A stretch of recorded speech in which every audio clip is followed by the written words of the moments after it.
오늘 우리에게 허락하여 주신 성경의 말씀은 이사야서 43장 1절입니다.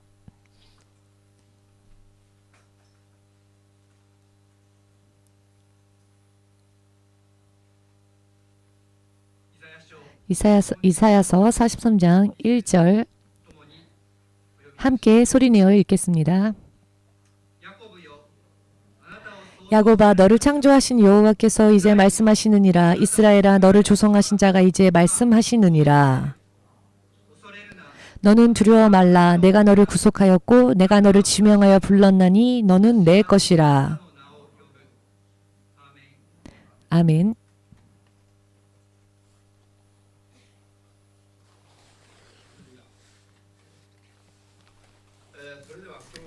오늘 이 시간은 우리에게 허락해 주신 말씀을 근거로 또 토대로 우리에게 말씀을 전해 주실 이청길 목사님을 소개하겠습니다. 이청길 목사님께서는 동경 EMC를 개척하고 얼마 지나지 않았었을 때 타이토쿠 도리고에라고 하는 동네가 있는데요. 그 동네에서 저희가 어느 한 아파트에 살고 있었을 때 같은 층 맞은편에 집에 살고 계셨고요. 자주 얼굴을 마주칠 때마다 자상하게 말씀도 해주시고 교제하였던 목사님이십니다. 일본 선교에 있어서는 지금 일본에 선교를 위해 오신 선교사님들, 목사님들 중에서는 마치 하나님의 장남과 같은 역할을 하시면서 지금까지 사역해 오셨습니다. 그 어느 누구도 인정하지 않을 수 없는 귀한 사역 감당하신 대선배 목사님이시기도 합니다. 하나님과의 교제는 우리보다도 훨씬 더 빠른 시간에 더욱더 많이 하나님과 교제하시며 지금까지 사역하여 오신 목사님이십니다. 오늘 이와 같이 잠시 잠깐 목회의 분주함으로 인해서 자주 얼굴을 뵙지는 못했었지만 2024년 영적으로는 정말 길갈 시대가 되어서 이제는 가나안 부족을 낱낱이 부수고 승리해야 할 이와 같은 영적인 흐름 속에서 이청길 목사님을 다시 만날 수 있게 된 것은 우연이 아니라고 생각합니다. 머리카락 하나가 떨어지는 것조차 하나님께서 헤아린다 하셨는데 하물며 주의 이름으로 예수의 이름으로 함께 찬양하고 함께 기도하며 함께 예배드리고 또 목사님을 통해서 전해질 하나님의 음성을 다 함께 들을 수 있는 이와 같은 시간이 허락되어졌음은 실로 하나님의 완벽하신 통치 계획이 아닐 수 없다 믿습니다. 목사님의 이름도 여러분 기억해 주시고 앞으로 기도하는 시간대 특히 또 이청길 목사님을 위해 중보 기도해 주십시오. 50대로 보이시지만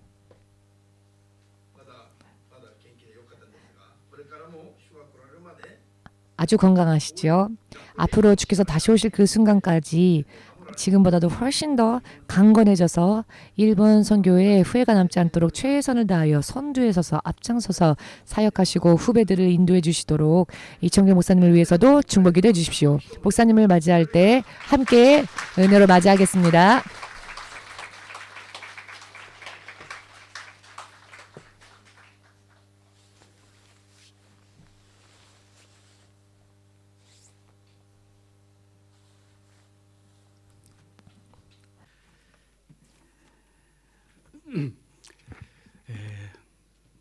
반갑습니다.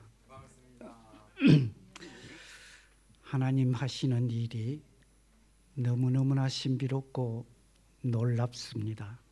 왜냐하면 우리 신 목사님을 통하여서 역사하시는 하나님의 놀라운 일들을 목격하고 또 체험하고 있기 때문에 그렇습니다.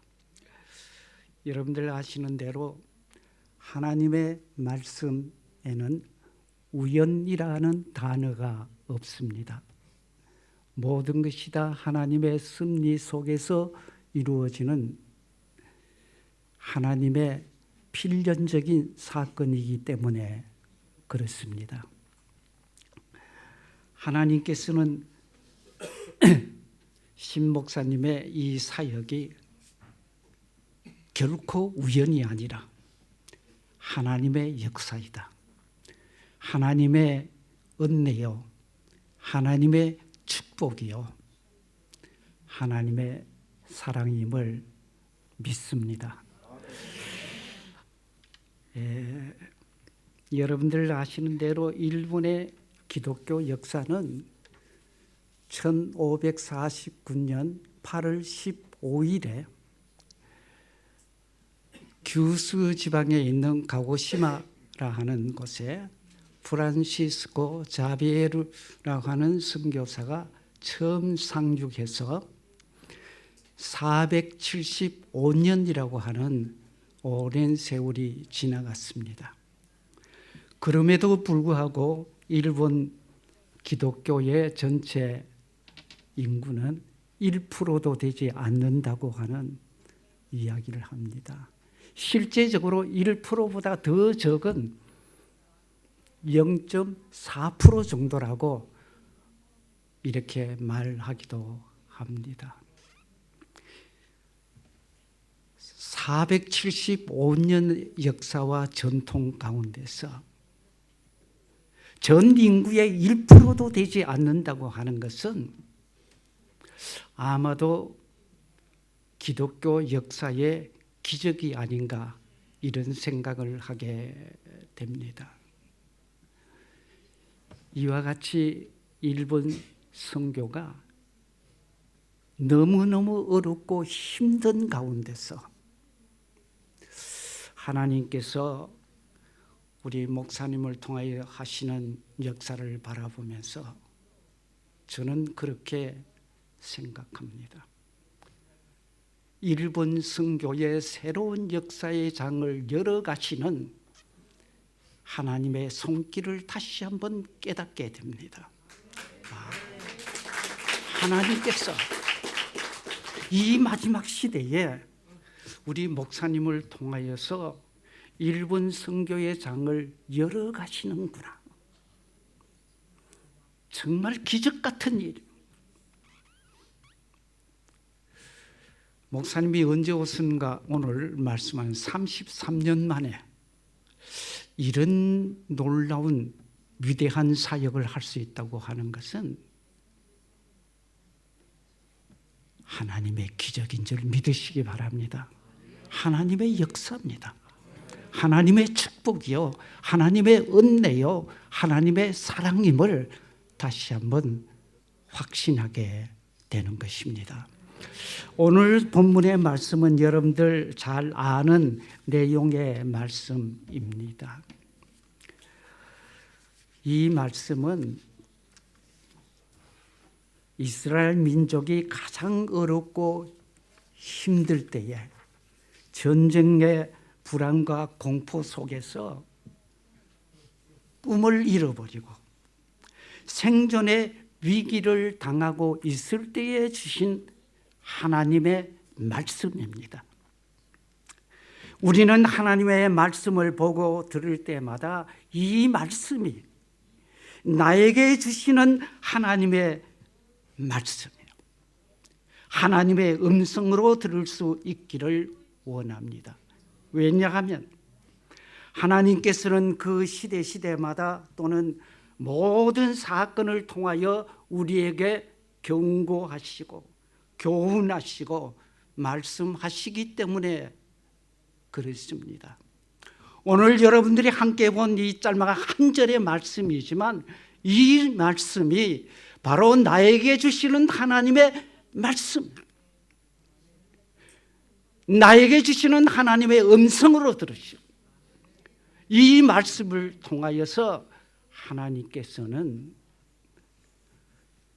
우리를 통하여서 어떻게 역사하기를 원하신가를 깨닫는 시간 되기를 원합니다. 1절 말씀에 보면은 두 이름이 등장합니다. 야곱과 이스라엘이라고 하는 이름이 등장합니다. 야곱과 이스라엘은 동일한 인물이지만 두 이름으로 부르고 있습니다. 야곱아, 너를 창조하신 여호와께서 이제 말씀하시느니라. 여러분들 잘 아시겠습니다만 야곱이라 하는 이 이름의 뜻은 본래 뒤 발꿈치를 붙잡다 하는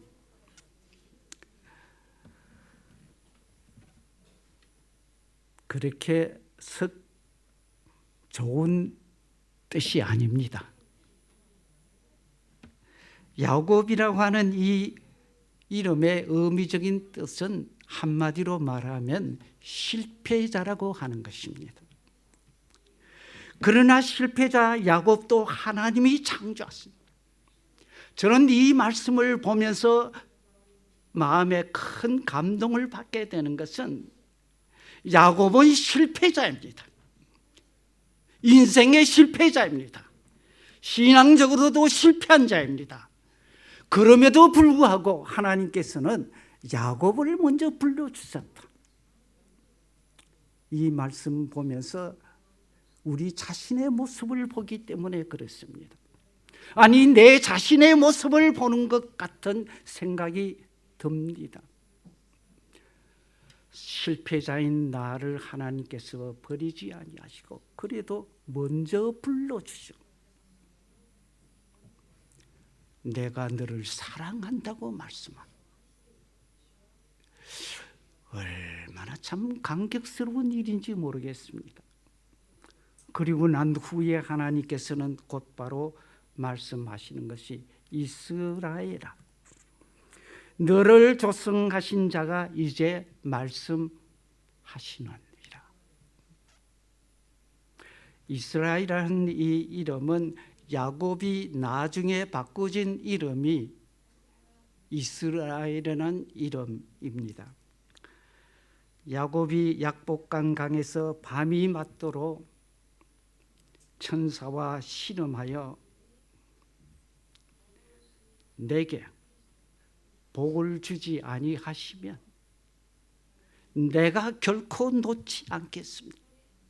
밤이 맞도록 주의 사자와 천사와 붙잡고 씨름을. 그래서 얻은 이름이 이제는 야곱이라 하지 말고 이스라엘이라 하라고. 이 이스라엘이라 하는 이 이름은 승리자라고 하는 이런 의미를 갖고 있습니다. 여러분들, 하나님께서는 이스라엘을 먼저 부르시는 것이 아니라 야곱을 먼저 불러주셨다. 이 의미는 우리가 인생의 실패자로 살아갈 때에, 인생의 절망 가운데 있을 때에 하나님께서는 결단코 우리를 버리지 아니하시고 찾아오셔서 야곱아, 야곱아, 내가 너를 창조했다고 말씀합니다. 혹 여러분들 가운데 야곱 같은 이런 삶을 살아가고 있는 분들이 계실는지 모르겠습니다. 결단코 절망하거나 좌절하거나 낙심하거나 포기하지 마세요. 이런 가운데 있는 자를 하나님께서 먼저 찾아오셔서 불러주십니다.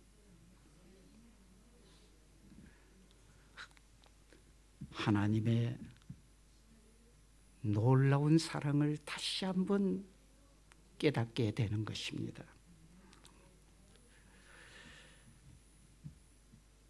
하나님께서는 실패자 야곱을 승리의 이스라엘로 바꾸어 주셨습니다. 우리의 삶도 역시 그렇습니다. 과거의 우리의 삶은 야곱과 같이 실패자의 삶이었는지 모르겠습니다. 신앙적으로도 인생의 삶에도 실패자이었지만 그러나 하나님께서는 야곱을 먼저 찾아 불러주셔서 이 야곱을 변화시켜서 이스라엘이 되게 하신 것. 하나님께서는 오늘날에도 역시 그렇게 하신다고 저는 확신합니다. 여러분들의 인생을 야곱 같은 삶을 살았다 할지라도 결단코 버리지 아니하시고 불러주셔서 하나님의 위대한 역사를 만들어 가시는 놀라운 하나님의 사랑을 깨닫기 때문에 그렇습니다. 1절에 보니까 너는 두려워하지 말라. 내가 너를 구속하였고 내가 너를 지명하여 불렀나니 너는 내 것이라. 오늘 주제는 바로 이 말씀입니다. 하나님께서 우리를 불러주사 지명하여 불렀나니 너는 내 것이라고 말씀합니다. 여러분들 오늘 이 시간에 이 말씀을 통해서 다시 한번 깨닫게 되기를 원합니다. 하나님께서는 우리를 지명해서 불러주셔서 너는 내 것이라고 말씀합니다. 하나님의 것은 하나님께서 반드시 책임지시고 지켜주시고 인도하시고 축복하신다는 사실을 믿으시기 바랍니다. 하나님께서 이 일본 안에 1억 3천이 넘는 인구 가운데서 그 가운데 특별히 나를 지명해서 불러주셔서 너는 내 것으로 삼아주신 하나님의 놀라운 사랑을 오늘 이 시간도 깨닫게 되기를 원합니다. 여러분들 한 사람 한 사람은 하나님의 것임을 믿으시기 바랍니다. 하나님께서 책임지십니다. 하늘이 무너지고 땅이 꺼지고 엄청난 어려운 일이 온다 할지라도 여러분들 결코 두려워하지 마세요. 낙심하지 마세요. 절망하지 마세요. 여러분들 인생을 절대로 포기하지 마세요. 왜? 우리는 하나님의 것이기 때문에 그렇습니다. 하나님의 것은 하나님이 책임지시고 하나님께서 우리와 함께 하시기 때문에. 그래서 성경에는 그렇게 말씀합니다. 너는 두려워하지 말라. 오늘 일본도 그렇지만 세계 정세를 보면은 참 두렵습니다. 내일이 어떤 일이 일어날는지 예측할 수 없는 불확실한 시대에 살고 있기 때문에 미래를 예측할 수 없습니다. 그러나 하나님께서는 이런 어렵고 힘든 삶 속에서라도 우리들에게 두려워하지 말라. 두려워하지 말라고 말씀. 왜? 내가 너와 함께 하리라고 말씀합니다. 우리가 열심히 하나님 앞에 기도합니다. 우리의 원하는 소원을 하나님 앞에 아뢰기도 합니다. 그러나 우리에게 주어지는 가장 큰 은혜와 축복이 있다면 그것은 한마디로 내가 누구와 함께 하리라고 하는 약속의 말씀입니다.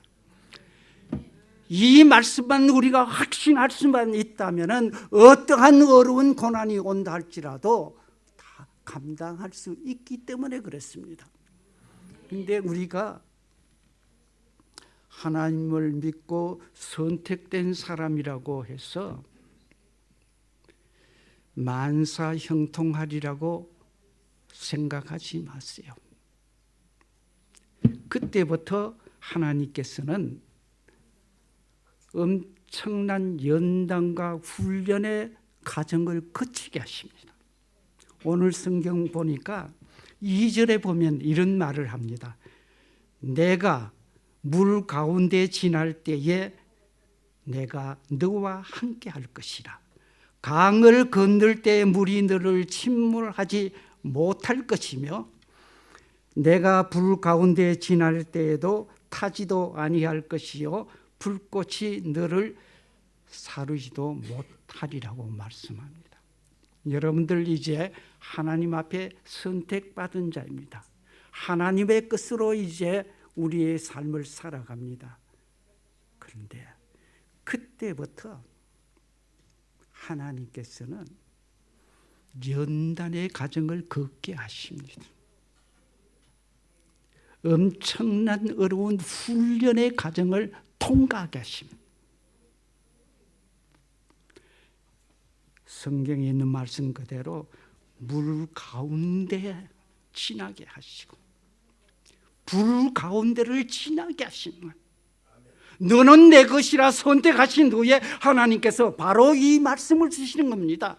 이제부터는 너가 진정한 하나님의 사람이 되기 위하여서 믿음의 반석 위에 서기 위하여서 훈련을 받은 엄청난 연단의 과정을 걷게 하신, 여러분들 지금도 기억하실 겁니다.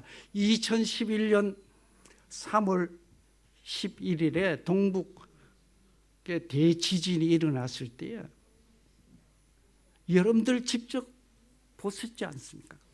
지금도 저는 생생하게 기억합니다. 엄청나게 많은 건물들이 다 무너지고 그냥 차들을 가고 그 가운데 사람들이 허우적거리면서 살려달라고 아우성치는 소리가 지금도 귀에 생생합니다. 오늘 이 말씀 보니까 우리의 삶 가운데도 마치 물에 허우적거리는 그런 아주 비참한 삶의 모습을 생각해요. 일본 삶도 참 어렵습니다.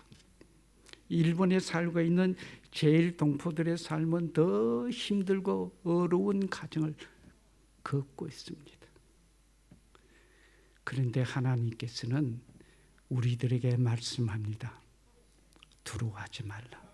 두려워하지 말라. 내가 너와 함께 하리라. 천지가 계획된다 할지라도, 하늘이 무너지고 땅이 꺼진다 할지라도 내가 너와 함께 하리라. 네.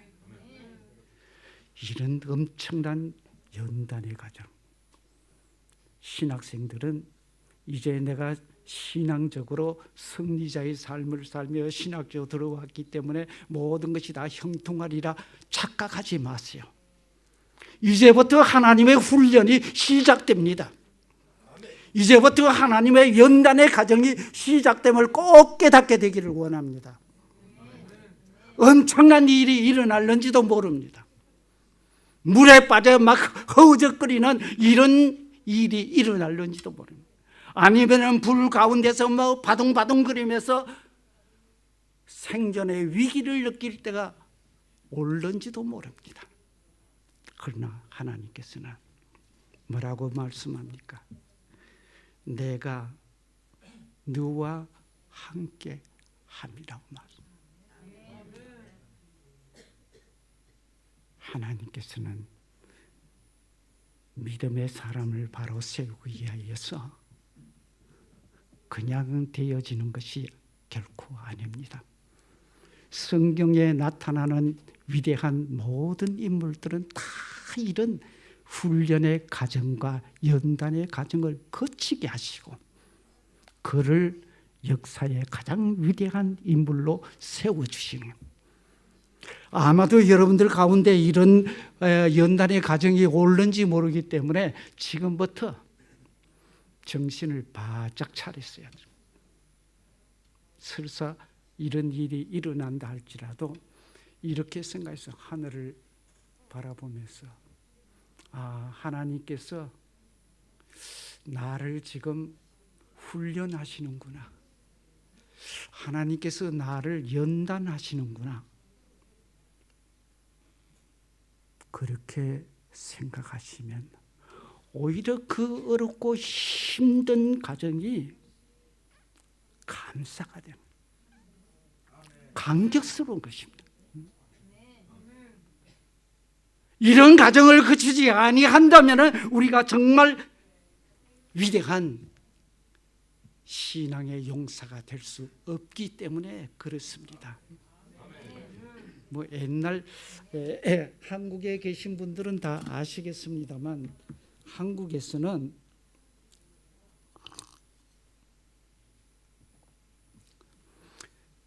나이가 20세 전후가 되면 군에 가야 됩니다. 이거는 의무입니다. 누구나 남자들은 다 가야 되는데, 우리가 군에 처음 갔을 때는 훈련이 엄청나게 어려웠습니다. 1960년도 그 전에 제가 군에 들어갔는데, 그때는 뭐 이유 없이 그냥 몽디를 가지고 막 그냥 패기 시작하는데 항의를 할 수가 없었어요. 그런 엄청난 훈련의 과정 속에서 견디다 못해서 탈영하는 병사들이 많이 생겼어요. 그 당시에는 탈영병은 바로 사형이에요. 그런데 그런 과정을 거쳐야만 훌륭한 군인이 되는 것입니다. 장교가 되는 것도 그냥 아무나 되는 것이 아니라 이거보다도 더 어렵고 힘든 훈련의 과정을 거쳐야만 장교가 되는 것입니다. 여러분들 앞으로 일본 선교를 위해서 여러분들께서 목회자가 되기를 원하시는 분들은 이런 과정을 꼭 거쳐야 합니다. 이런 환난이 있을 것입니다. 그래도 절망하지 마세요. 포기하지 마세요. 낙심하지 마세요. 하나님의 위대한 사람을 만들기 위한 연단의 과정이기 때문에 그렇습니다.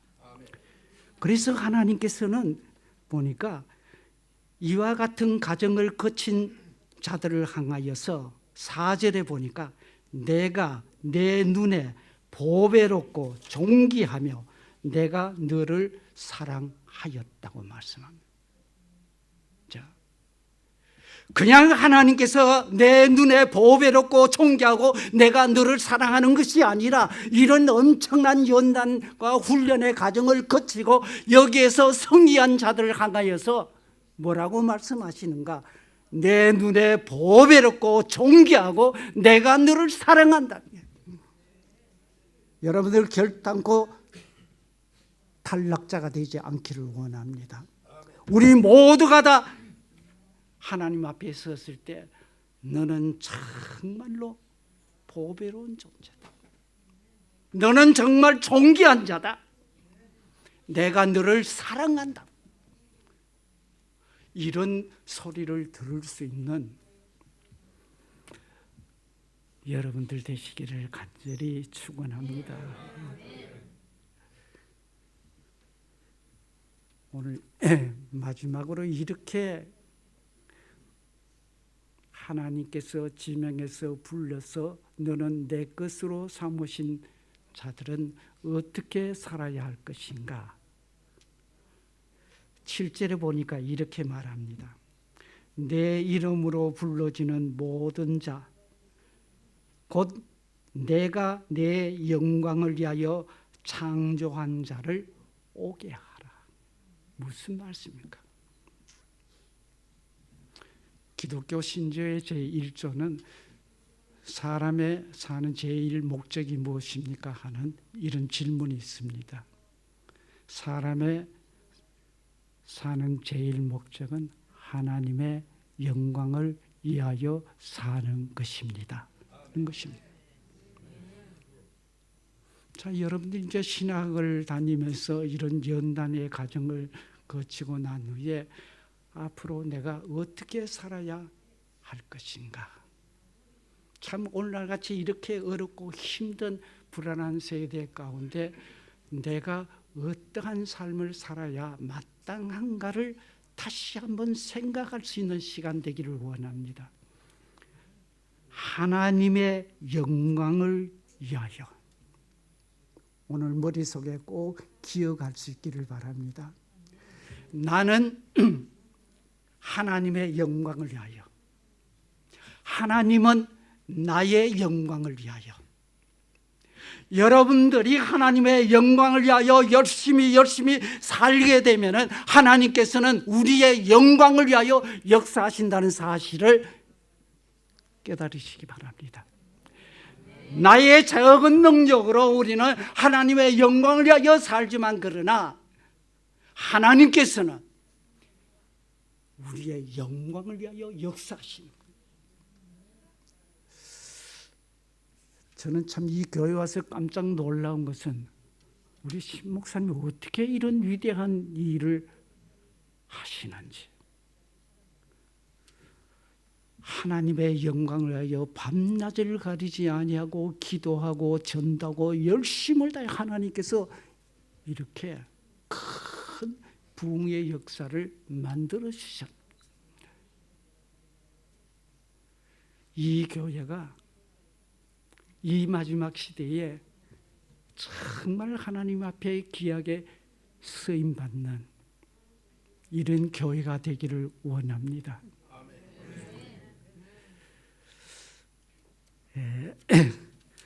일본 기독교 역사를 여러분들이 잘 아시겠습니다만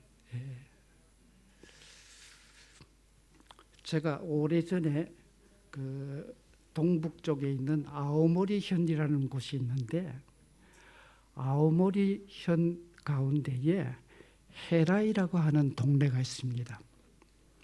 헤라이라고 하는 이 말은 헤브라이라는 말의 약자입니다. 자, 헤브라이라는 말의 뜻은 히브리라고 하는 말인데 히브리 종족이 살던 동네라 그래서 지금도 그 동네 이름이 헤라이 마치라고 합니다. 제가 찾아가서 놀라운 것은 이 헤라이 마치를 가기 전에 보면은 도하다라고 하는 호수가 있어요. 뭐 일본에 계시면 다 잘 아죠. 도하다. 열십자에 평화 하자, 밭전자 써서 도하다. 그 이름을 보면서 저는 어떻게 해서 이 이름이 도하다. 십자가의 평화를 누리는 전. 그 도하다 호수를 지나서 언덕을 몇 곡에 넘어가면은 그게 헤라이 마치라는 조그마한 동네가 있는데 그 동네 뒤 동산에 보면은 조그마한 언덕이 있는데 언덕 위에 그리스도 묘지라고 하는 것을 저 가봤어요. 가보신 분 계십니까? 앞으로 견학 한번 가시면 참 좋을 겁니다. 거기에 그리스도의 묘지 인터넷에 엄청나게 뜹니다.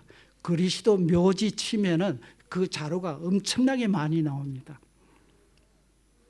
그래서 하도 신기해서 제가 그 묘지를 찾아 갔어요. 2번이나 가봤는데 그러니까 묘지가 2군데가 있어요.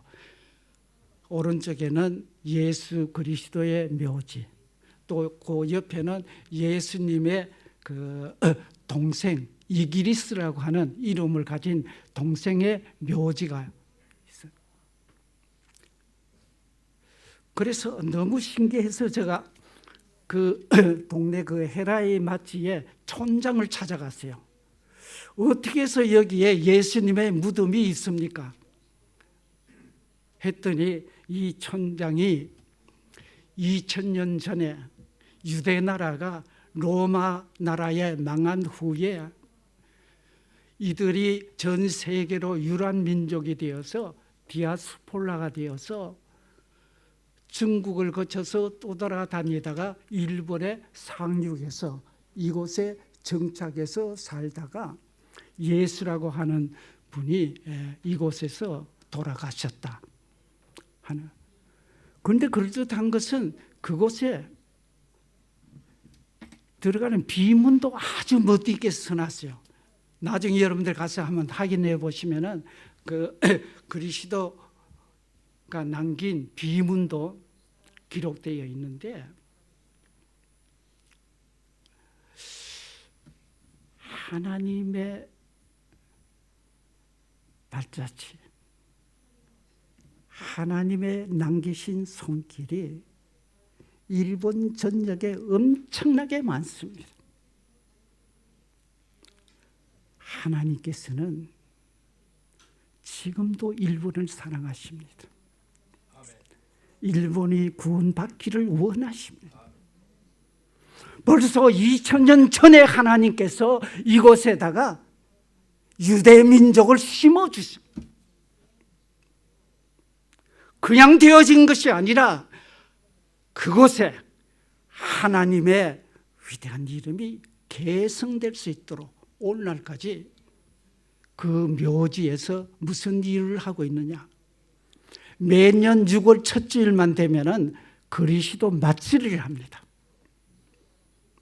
그것도 여러분들 나중에 그리스도 맞祭리 치면은 인터넷 엄청난 자료가 나옵니다. 그리스도 맞祭리를 어떻게 하는가? 너무너무 신비롭고 놀라운 일. 그래서 제가 그날이 주일이기 때문에 아직까지 한 번도 가보지를 못했는데 지금도 그리스도의 맞祭리를 하고 있어요. 목사님 시간 나시거든 우리 학생들 데리고 한번 가서 견학하는 것도 좋을 것 같아요. 네. 신도의 맞祭리를 하고 있지만 저는 그걸 바라보면서 언젠가는 진짜 오리지널 그리스도의 맞祭리를 했으면은 얼마나 좋을까.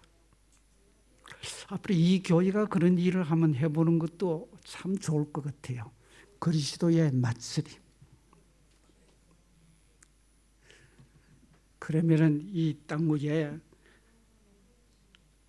하나님의 놀라운 역사가 일어나리라고 저는 확신하기 때문에 그렇습니다.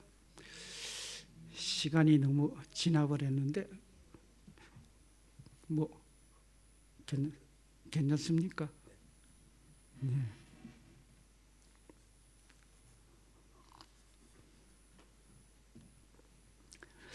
여러분들 잘 아시죠? 여름만 되면은 일본 전역에서 맞祭리 합니다. 와쇼 와쇼 하는데, 자, 와쇼는 말이 무슨 말인지 아십니까? 와쇼. 목사님 와쇼가 뭡니까? 모르죠. 한국 사람 아니네. 와쇼. 기마시다. 기마시다. 와쇼. 기마시다. 무엇이 왔는가? 하나님의 임재의 맞祭리라고 합니다. 하나님이 오시면은 맞祭리가 시작되는 거예요. 하나님이 오지 아니하면은 맞祭리가 시작되지 않습니다. 출애굽기 마지막 장에도 이런 말씀이 있습니다. 하나님이 임재하면은 발행하고 임재하지 아니하면은 한 달이고 두 달, 몇 년이고 그대로 머물러 있었더라. 그건 무슨 말이냐면은 맞절이가 언제 시작되느냐 하면은 하나님이 와서 하나님이 임재하면은 맞절이가 시작되는 겁니다. 임재하지 아니하면은 그대로 머물러 있는. 그래서 이바라에 있는 시골 동네에 맞절이 한다기에 제가 한번 가서 그 시골 아주 나이 많은 노인에게 물어봤습니다. 이 맞절을 왜 합니까? 물어봤더니 그 노인이 하는 말이 이 맞절이는 가미 닌자의 맞절입니다. 하나님의 임재의 맞절입니다. 아주 분명하게 말해요. 그렇습니다.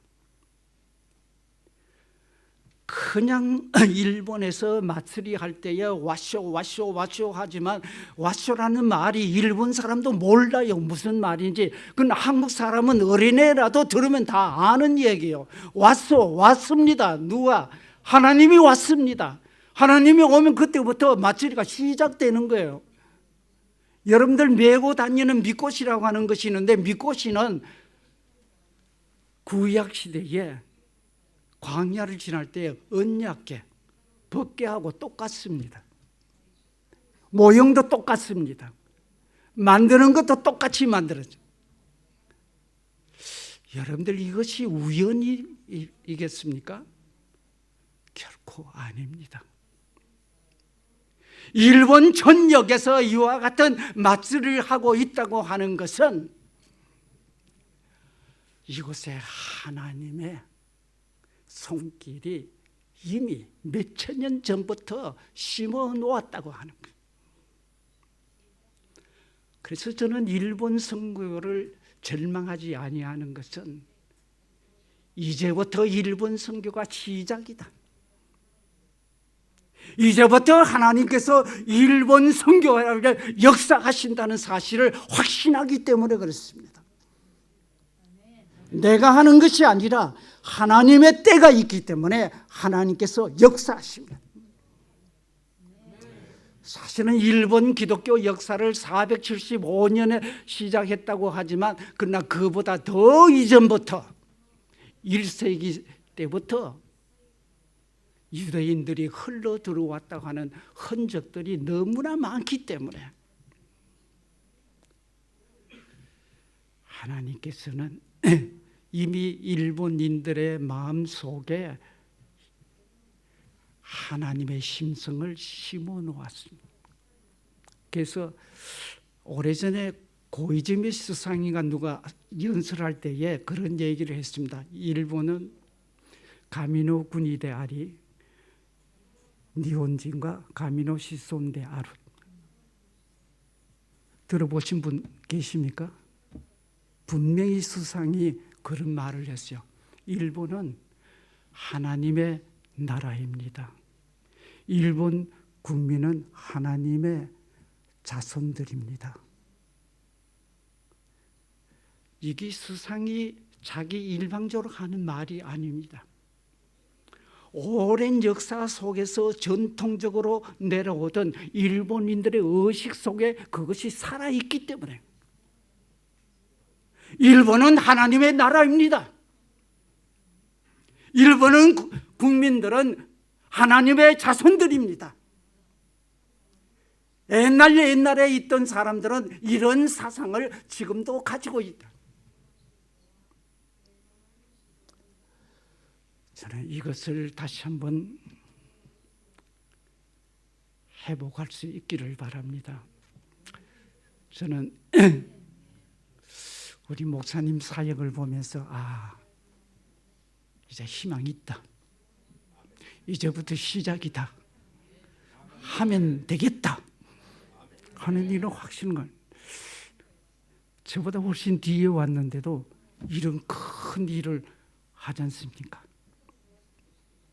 그러면은 앞으로 여러분들을 통해서 하나님께서는 일본 복음화를 위하여 더 크게 사용하실 것을 저는 확신합니다. 그래서 오늘 말씀을 통해서 한 절의 말씀을 여러분들께 보았습니다만, 그러나 이 말씀을 통해서 우리가 다시 한번 일본 선교에 대한 선교의 눈이 뜨여지기를 원합니다. 하나님의 시선으로 일본을 바라볼 수 있기를 바랍니다. 그러면 여러분들 통해서 하나님의 기적 같은 역사가 일어나리라고 저는 확신합니다. 여러분들은 하나님의 영광을 위해서, 하나님은 여러분들의 영광을 위해서 역사하시도록 우리의 모든 걸 하나님께 드릴 수 있는 이런 믿음의 삶이 되기를 간절히 축원합니다. 기도하시겠습니다. 지금도 살아 역사하시는 전능하신 하나님 아버지, 일본을 불쌍히 여겨주시고 자비와 긍휼을 베풀어 주셔서 일본 선교의 새로운 역사의 장을 열어갈 수 있도록 축복의 문을 열어 주시옵소서. 이 마지막 시대에 하나님께서 하나님의 교회, 귀한 교회를 세워주시고 이 교회를 통하여 일본 전역뿐 아니라 세계 선교를 위하여 더 크게 일할 수 있도록 역사하심을 감사드립니다. 사랑하는 모든 성도들 우리 하나님께서 함께하여 주시고 하나님의 지혜와 능력과 권능으로 함께하여 주셔서 이들을 통해서 일본 민족 복음화의 역사를 이루어갈 수 있도록 축복하여 주시옵소서. 모든 것 우리 하나님께 의탁하옵고 예수님의 이름으로 감사하옵고 기도하옵나이다. 아멘.